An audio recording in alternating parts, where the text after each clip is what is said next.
You know what just doesn't do it for me? Carnivore bread pretending to be a bagel. But that's not gonna be a problem anymore. Today we're doing carnivore bagels that are actually dense, actually chewy, and actually feel like eating a bagel. Let's do it carnivore style today on Chris Cookin' Nashville.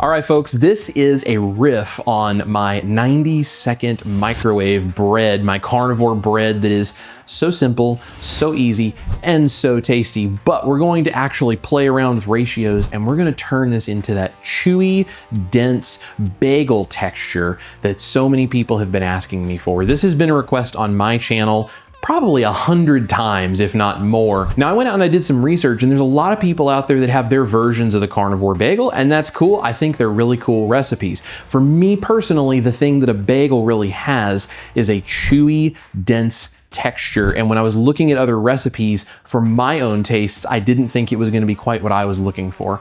And I thought, is there a way that I can come up with something like this? Yes, with some modifications, I think this is going to work. So we're gonna go ahead and put everything on the screen that you're going to need, and I'm gonna put all the amounts on the recipe card on my website so you know exactly how to tweak this recipe. Let me go ahead and get some ingredients out, and we're gonna make some microwave carnivore bagels. And these are gonna be chewy and delicious. Let's go ahead and get going.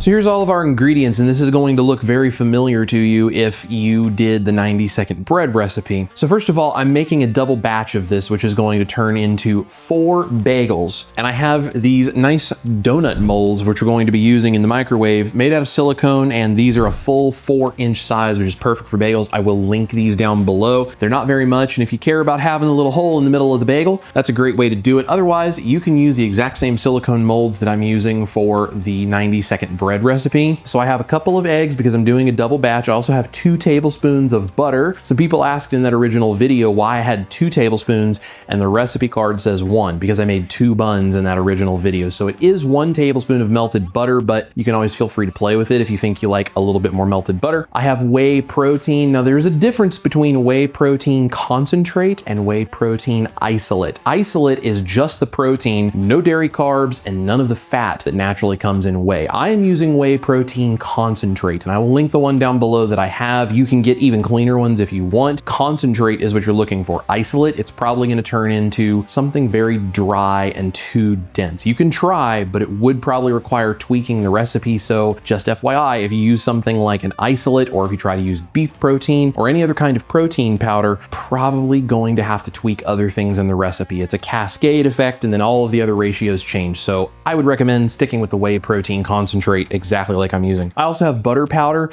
that is for flavor. So if you want, you can swap out the butter powder for more whey, but it is better with the butter powder in there. Unflavored beef gelatin, you can use any kind of unflavored gelatin you want, but we are using a significant amount of it. And this is one of the secrets to why this ends up dense and chewy. I am using a little bit of allulose. It is an optional thing, but that tiny little bit of allulose helps hold on to moisture, and it also adds just the tiniest hint of sweetness in the background, which, especially in the United States, we're used to that slight flavor in our bread products. This is also optional, but I am using some instant yeast. You don't have to. It is, again, for flavor, but it's really nice in there. And then this is an additional ingredient that is different from my 90-second bread. This is sour cream, and just a little bit, not very much, goes a long way to making this not only taste the way we want it to, but have the texture. Interestingly enough, you can actually experiment with using a little of that in the 90-second bread as well. More videos on that coming soon. So here's all of our ingredients. We're gonna go ahead and get these in the bowl.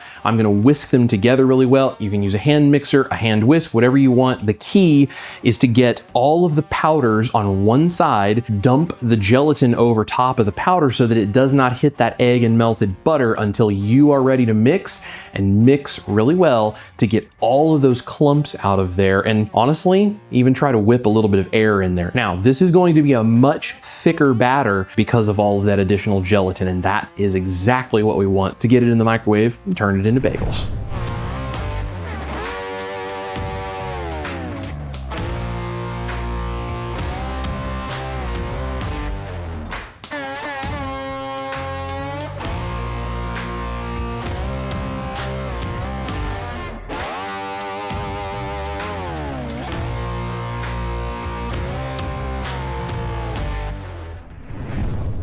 This mixture, as I said, is very thick, and the longer it sits here, the thicker it's going to get because that gelatin is starting to absorb moisture and thicken down the whey protein, the butter powder, it's all doing that. You can do this with a spoon and you can try to spread it out, or if you want to make your job a lot easier, just get yourself a piping bag, and we're going to do it that way. You could also use a Ziploc bag and cut the corner off. Let's get this into a piping bag, cut off the tip, and then we're going to pipe out some carnivore bagels.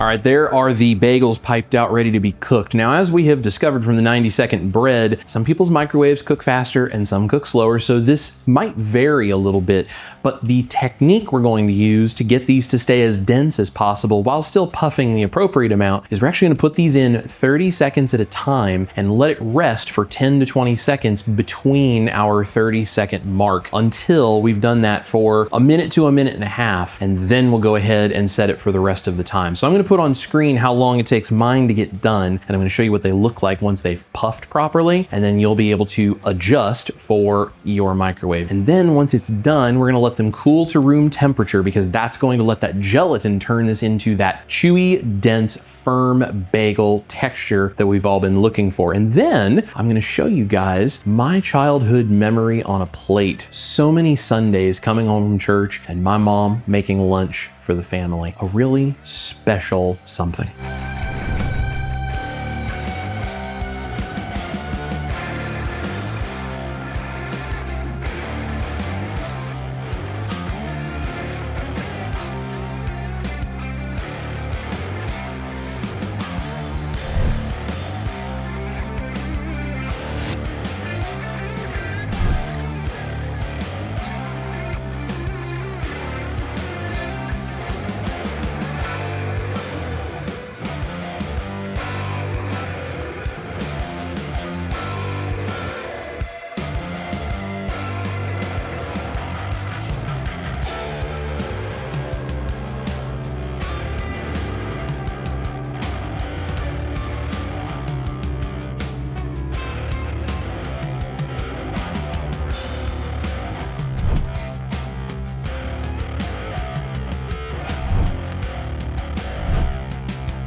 All right, y'all, that is the Carnivore Bagels, and I have just butter because Ash said she really wanted to try this with just butter because that's how she used to eat bagels, and that way you can really taste whether it's like a bagel or not. And then this is the pastrami and cream cheese bagel like my mom used to make for me. They sound really good. Yeah, I think they're gonna be really good. So should we dive in and give these a try? Yes. Yeah.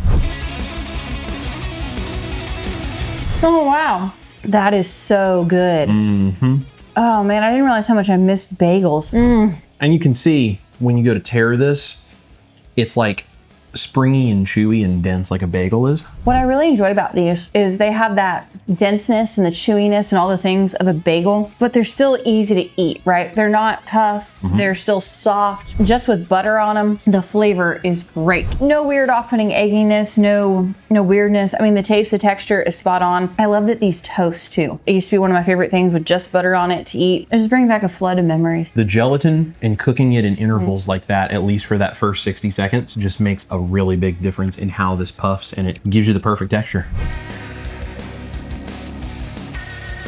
I may need to go back to having bagels more often now.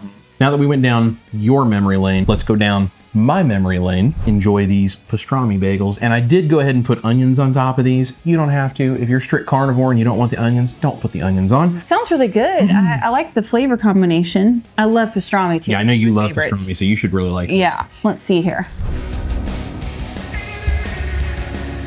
That's good. That's really good. It reminds me so much of being a kid coming home from church and having lunch. The bagel is the star of the show. I'm sorry. That is delicious. Nice little bit of the onion. The pastrami is delicious. The cream cheese. Just the whole flavor combo. This is awesome. Like, I can see why you really enjoyed having these when you were a kid. You nailed the taste and the texture of a bagel. There you go, guys. That's how we do carnivore bagels. They're very simple. They're very straightforward. All the links are down below, including that donut mold that I used to make these.